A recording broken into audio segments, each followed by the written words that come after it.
Começa agora mais um programa Família e Sociedade, um programa feito pela Chancelaria da Universidade Presbiteriana para você, para a gente conversar a respeito de questões relacionadas a casamento, educação dos filhos, o comportamento social, como a família reage à sociedade e a esses nossos tempos modernos que são tão difíceis.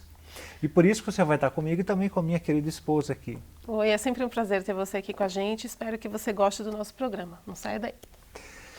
Hoje em dia, os nossos relacionamentos são marcados pelo individualismo.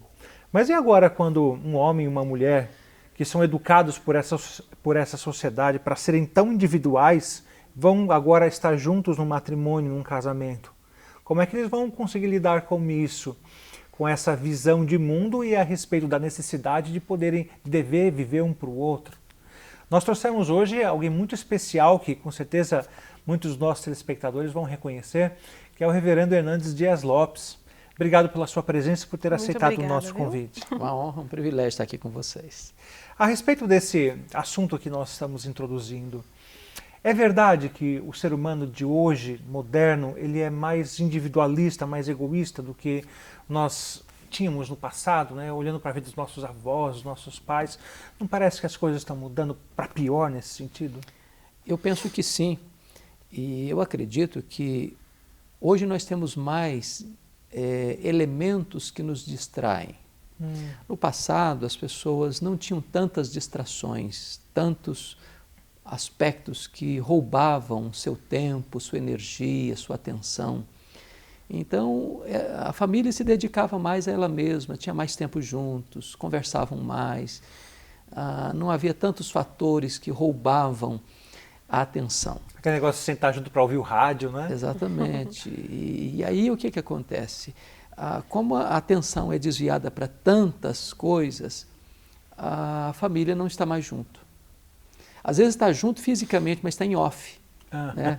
Não conversa, estamos conectados com o mundo, mas desconectados nas relações reais dentro de casa, dentro da família. E isso a família perde em qualidade. Agora falando como mulher, né? O senhor crê que, por exemplo, o papel da mulher na sociedade hoje, né? O espaço que ela ganhou nos últimos tempos, embora tenha sido algo positivo, né? Porque ela passou a ser tratada com talvez mais dignidade, passou a ser mais valorizada, mas também passou a ocupar posições como profissional, né? Começou a conquistar seu espaço em outras áreas também.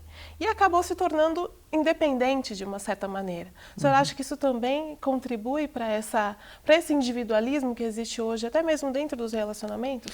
Com certeza. Eu acho que o problema é que a conquista da mulher é algo legítimo. Sim. Né? A mulher, durante séculos e séculos, ficou à margem, de certa forma, desvalorizada, sem vez e sem voz. Desde a Revolução Industrial é que a mulher vem conquistando o seu espaço, o seu terreno.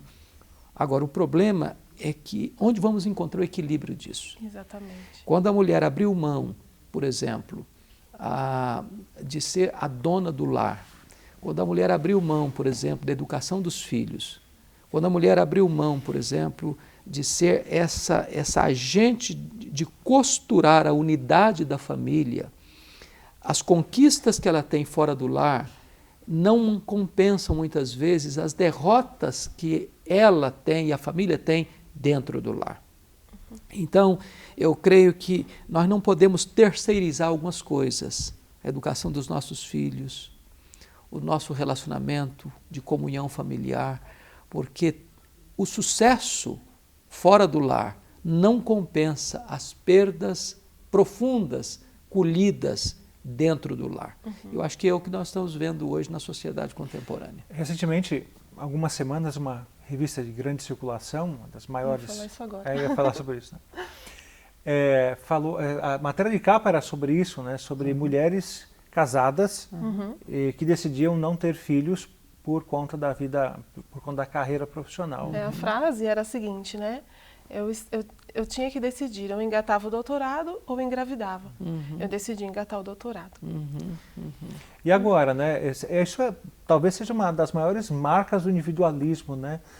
O ser humano não quer se reproduzir, né? Ele não quer gerar novos seres humanos, né? Isso nenhum animal faz isso, né?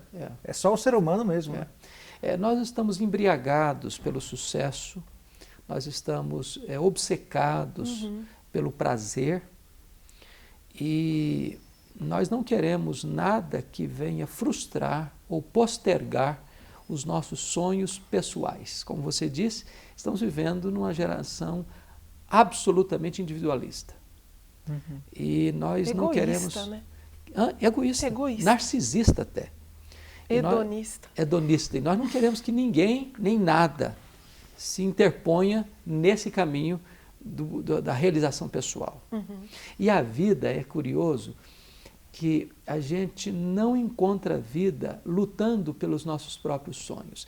Há um livro que me marcou muito, chamado O Sentido da Vida, de Viktor Frankl, que foi aquele pai da logoterapia que ficou preso nos campos de concentração nazista. Ele disse que as pessoas que sobreviveram aos campos de concentração não foram aquelas que lutaram pela sua própria sobrevivência, mas aqueles que lutaram pela sobrevivência dos outros. Nós ganhamos a vida quando nós doamos a vida. Nós encontramos realização e felicidade pessoal quando nós investimos em alguém. Mas quando nós nos voltamos para nós mesmos, olhando para o nosso umbigo, querendo a nossa própria realização, nós nos frustramos. E será que as pessoas hoje em dia, essas mesmas pessoas, né, que estão em busca desse sucesso, dessa realização, será que elas têm essa visão? Acho que não. Acho que não. Como você disse, é uma embriaguez, né? É uma embriaguez, é um entorpecimento. E a vida, quando ela se torna egoísta, egocentralizada, ela é uma realização que quando a pessoa chega no topo dessa pirâmide, ela se frustra.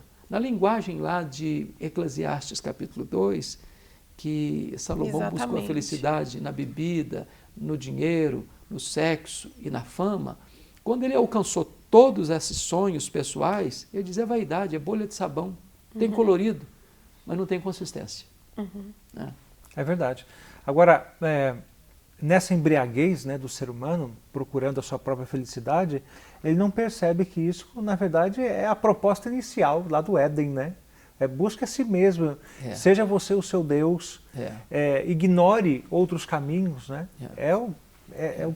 A tentação inicial, né? É quando a gente, frustra os princípios e o projeto de Deus para a nossa vida, quando nós adotamos um outro caminho, nós temos sempre a tendência de nos frustrarmos muito. Porque seguir os preceitos de Deus é seguir o manual do fabricante. Né? Você, quando foge desse preceito do manual do fabricante, você se frustra.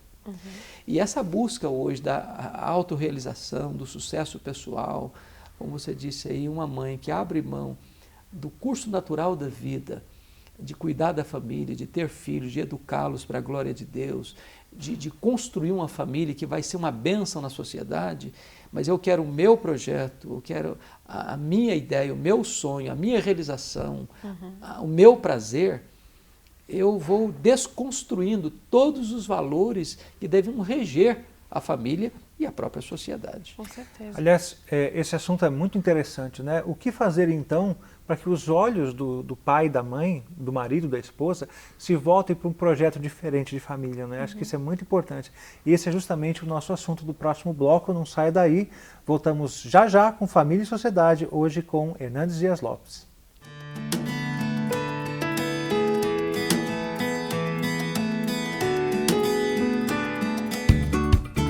Felicidade, alegria e muita gratidão. São esses os sentimentos de quem participa do Mackenzie Voluntário. Venha fazer parte dessa turma. Participe dessa iniciativa que já realizou mais de 1000 projetos e ações. Sua participação torna essa corrente de solidariedade ainda mais forte. Inscreva-se no nosso site e faça parte desse time. O bem faz bem. Multiplique essa ideia.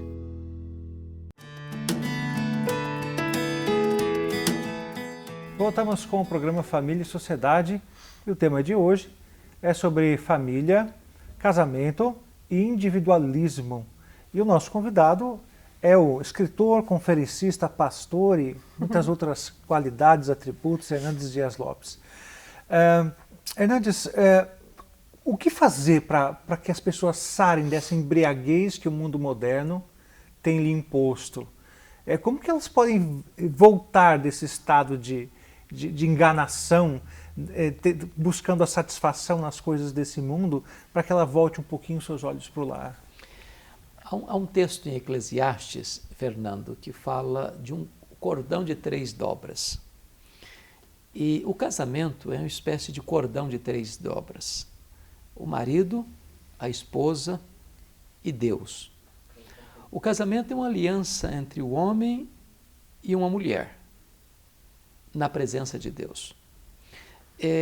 Quando o casal entende o valor da vida de comunhão com Deus, esse casal encontra a plenitude de significado no casamento. Uhum.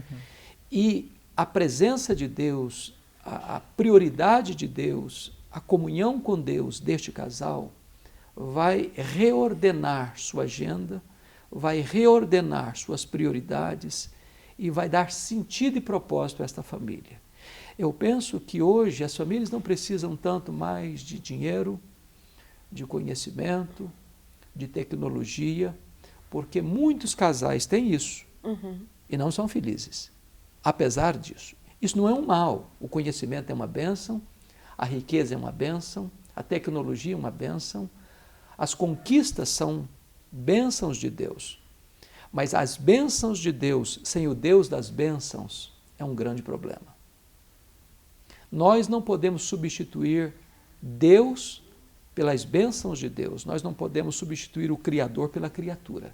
Quer dizer, não é uma relação de consumo, né? Não com Deus, né? Não é. Então, eu acho que o que está faltando hoje são as famílias, os casais, sobretudo, colocarem Deus dentro dessa perspectiva da realização familiar, da felicidade conjugal. O senhor disse no último bloco que muitas vezes as pessoas não se percebem com essa problemática, vamos dizer assim, com esse dilema, né? Os casais são bem-sucedidos, né? Têm uma boa vida financeira, têm bons momentos de lazer, de diversão e não sentem, talvez não se apercebem desse egoísmo e desse individualismo que estão vivendo.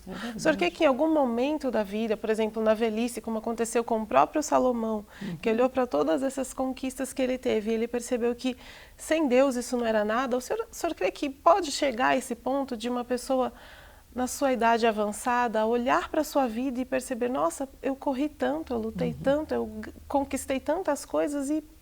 Há um personagem fictício chamado Pierre de Ibsen, e esse personagem diz que viajou pelo mundo buscando sucesso, prazer, realização. E ele desfrutou de tudo que a vida oferecia, de tudo que o mundo podia lhe dar. E ele chega, depois de percorrer o mundo e encontrar todas as taças dos prazeres que o mundo lhe ofereceu, ele chega de volta à sua casa, já velho, e vai ao seu quintal e pega uma cebola, arranca uma cebola e começa a descascar a cebola. A cada casca que ele tirava, ele denominava uma experiência, um prazer, uma conquista, um troféu. E ele acabou de tirar todas as cascas e descobriu que a cebola só tinha casca. Não tinha núcleo. Eram só camadas, né? Só camadas. E ele disse, assim foi minha vida, só casca. Não tinha núcleo, não tinha sentido. As pessoas estão em busca de prazeres, de realizações, de coisas, de conquistas, disso, daquilo outro. E quando elas chegam no final da vida, descobrem que só teve casca, não teve núcleo. Sem Deus a vida só tem casca. Isso é muito triste, né, pastor? É porque um dia elas vão se deparar com o próprio Deus, né? É verdade. Eu fico pensando se realmente elas vão um dia chegar à conclusão de Salomão. Porque eu acho que tem gente, não sei se o irmão concorda, que vai ser iludibriada, enganada até o último segundo. Nós tivemos aí a morte de um ateu recentemente, de câncer, e ele dizia assim, um dos grandes propagandistas do ateísmo dizia assim, se vocês acham que agora, no final da minha vida, eu vou agora ter um surto de religiosidade, vocês estão muito enganados. De fato, a vida é só isso mesmo, morrer acabou e não tem jeito. Parece que tem gente que vai chegar no final ludibriada. Não tenha dúvida, não tenha dúvida. A Bíblia diz lá em 2 Coríntios 4:4 que o diabo o Deus desse século cegou o entendimento dos incrédulos, para que lhes não resplandeça a luz do Evangelho. Então, não é uma cegueira dos olhos, é uma cegueira do entendimento. E é curioso que hoje o ateísmo é promovido nos meios acadêmicos, na mídia, como sinônimo de intelectualidade, como se crer em Deus fosse sinônimo de ser obtuso, de obscurantismo. É verdade. Né? E há muitas pessoas que acham que, como Augusto Comte, o pai do positivismo, que quando você chega nesse estágio, então você chegou ao pináculo, ao ponto mais alto. Não tem mais nada. Né? Não há mais nada. Não. Aí você chegou à plena realização. É um equívoco. É um equívoco. Porque, na verdade, é possível até a pessoa viver sem Deus. Mas morrer sem Deus é uma grande tragédia. Ainda que a pessoa chegue ao final dessa linha e não sinta necessidade de Deus. Ela pode não sentir necessidade de Deus até fechar os olhos para este mundo. Mas quando ela abrir os olhos para abrir os olhos, uma outra realidade, uma outra dimensão, ela vai, no primeiro minuto, sentir uma total necessidade de Deus, mas aí vai ser tarde demais. Dentro dessa expectativa de relacionamento familiar, quando você tem Deus, né, a gente está falando até agora sem Deus, mas com Deus, então você disse a respeito de 3 dobras que fortalecem a relação. Então, me parece, que talvez o caminho seja por aí, que seria uma pirâmide, né? Enquanto para você se relacionar um com o outro, você precisa se relacionar primeiro com Deus. E é essa a tônica do nosso último bloco desse programa. Então não saia daí que a gente volta já falando a respeito de como restaurar as dobras do casamento para ele ser cada vez mais feliz e abençoador para você. Não saia daí.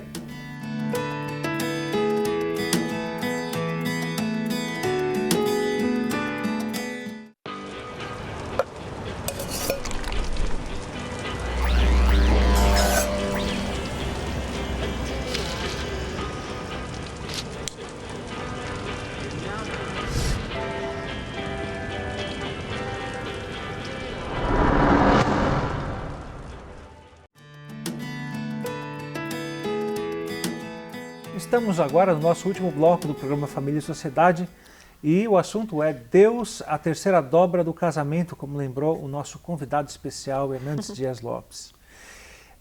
Pastor, então, todo relacionamento horizontal passa por um relacionamento vertical primeiro, seria essa a ideia? Para eu restaurar a minha relação com a minha esposa, eu primeiro preciso restaurar a minha relação com Deus?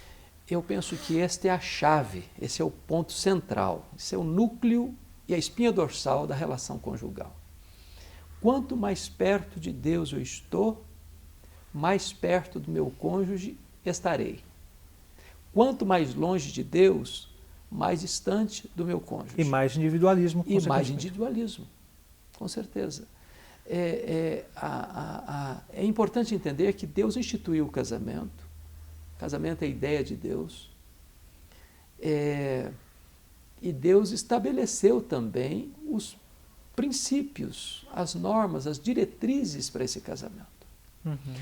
Uma família que se afasta do projeto de Deus, ela pode ter todas as coisas. Ela pode ter dinheiro, ela pode ter sucesso, ela pode ter realizações acadêmicas, conquistas em todas as frentes da vida. Mas vai faltar essa terceira dobra. E esse casamento, numa hora de crise, vai se tornar frágil, vai se quebrar facilmente. O senhor quer, pastor, então, que para que um casamento seja sólido, né? Para que ele tenha força, alicerce, é imprescindível a presença de Deus? É imprescindível. Lá no Salmo 127 é uma frase muito interessante, diz assim: se o Senhor não edificar a casa, em vão trabalham os que a edificam. Será que talvez isso não responda ao grande número de divórcios que a gente vê nos nossos dias? Com certeza. Quer ver uma coisa interessante? Você está falando de divórcio. Quando perguntaram para Jesus assim, é lícito ao marido repudiar sua mulher por qualquer motivo? Eu acho fantástica a resposta de Jesus. Ele diz assim, não tendes lido? Ou seja, vamos voltar para ver o que Deus fala sobre o assunto. Vamos voltar para as Escrituras. E quando Jesus volta para as Escrituras, ele não fala sobre divórcio, ele fala sobre casamento. Por que que tem tantos divórcios hoje?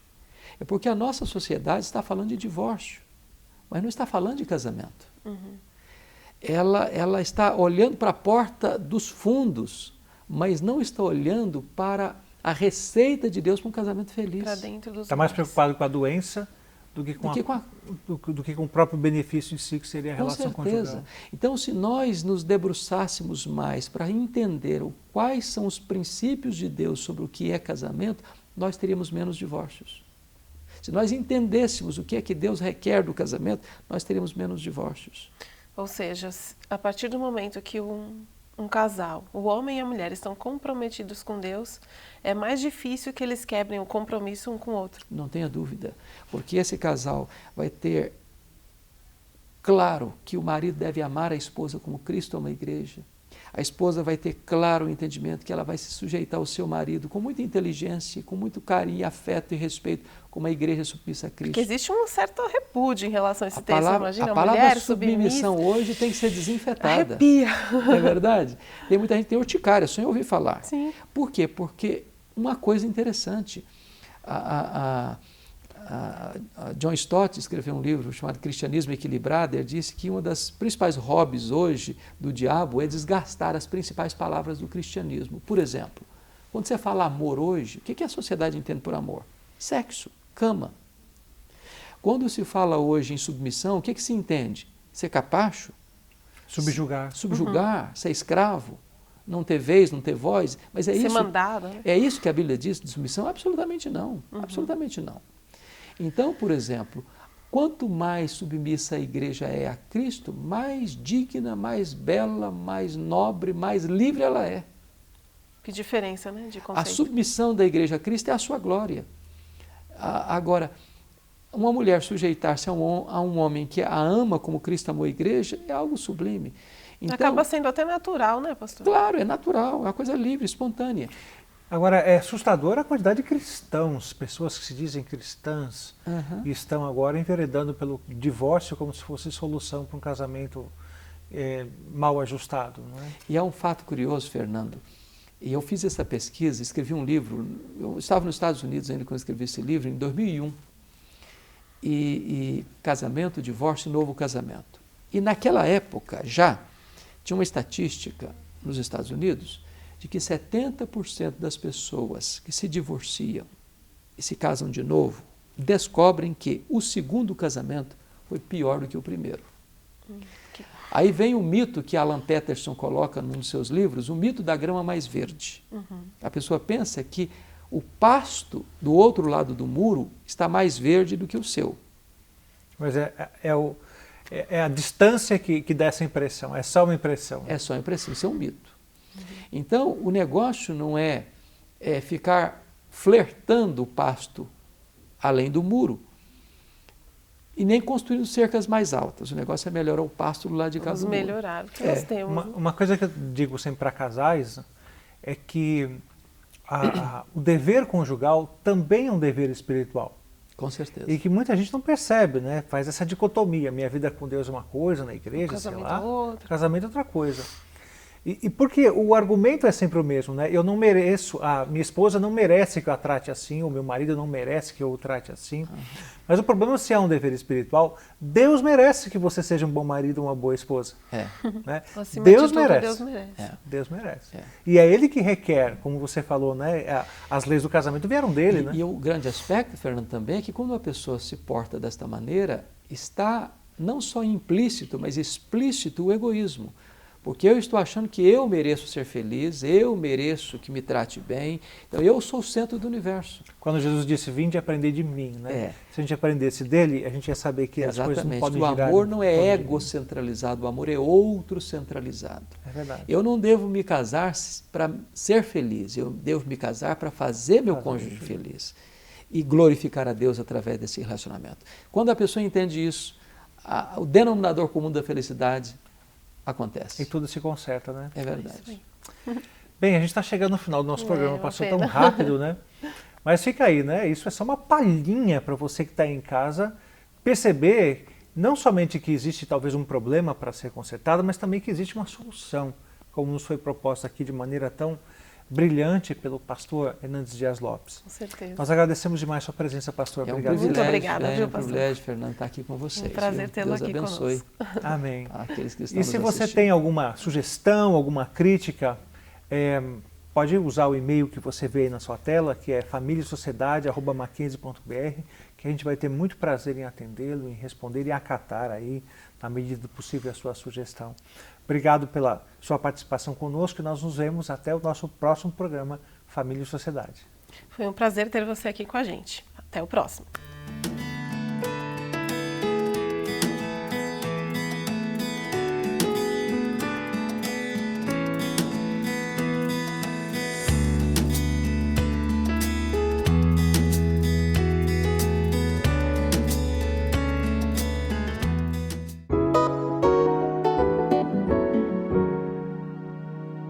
Eu recomendo com muita facilidade a leitura, mas uma leitura que realmente me impactou, que foi a Bíblia. Bem, a Bíblia tem muitos livros, né? Mas assim, e todos são encantadores. Por exemplo, você vê Sansão e Dalila, ou Davi e Golias, né? Ou então o Jonas que foi engolido pela baleia. Se você ouviu, como seguramente a maior parte de nós ouvimos na infância, depois que você relê faz uma leitura adulta, essas histórias são mais encantadoras ainda, e consistentes, e exemplares, né?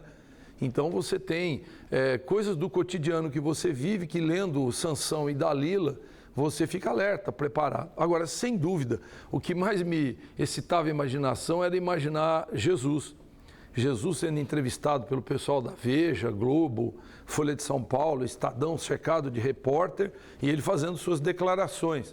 Porque, aliás, não precisa de muita imaginação, porque as declarações de Jesus sempre foram muito impactantes, mesmo com as parábolas, que alguns consideram, às vezes, de interpretação relativa. Mas a leitura da Bíblia me impactou demais. E começou, e esse impacto veio porque uma pessoa muito simples me desafiou a ler a Bíblia o ano todo. E me deu um calendário para isso. E eu resolvi peitar o desafio. Então, durante um ano, isso foi em julho de 2009 que eu comecei, de julho de 2009 até julho de 2010, eu li o livro inteiro, a Bíblia.